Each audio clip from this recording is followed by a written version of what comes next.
Apolline de Malherbe, nous serons dans quelques jours à la moitié du quinquennat et François Hollande est en train de préparer cette forme d'anniversaire en faisant une grande émission à la télévision.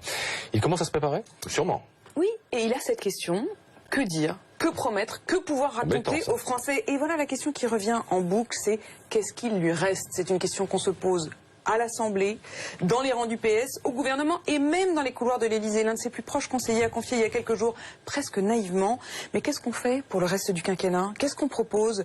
On ne peut pas juste dire on tient, il faut tenir. Voilà ce qu'ils répètent tous en boucle, mais ça veut dire quoi tenir? C'est vide. Mais il consulte?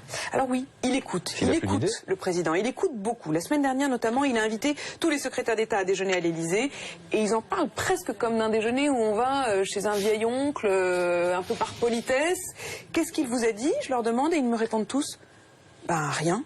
Il a fait un tour de table, il leur a dit voilà, je vous reçois parce que peu d'entre vous participent au Conseil des ministres. En même temps, il est un peu comme ça d'ordinaire aussi, non? Donc je vais vous écouter, oui, mais enfin, sauf qu'ils sont arrivés, c'est un moment difficile pour tous, ils sont participants dans le gouvernement, ils ont envie qu'il les retient, qu'il leur donne envie.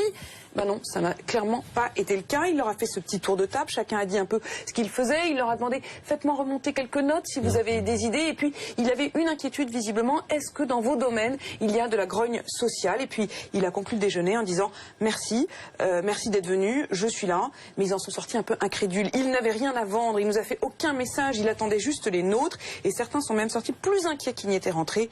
Il a rien en soute. Voilà ce que m'a dit l'un d'eux.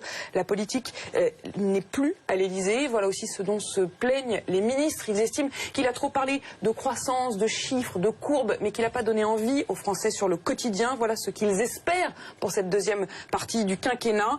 Il y aura certes la loi Macron, qui est un peu concrète. Il y aura peut-être même des réformes institutionnelles. Alors ça, grand avantage, c'est gratuit et ça donne le sentiment qu'on réforme.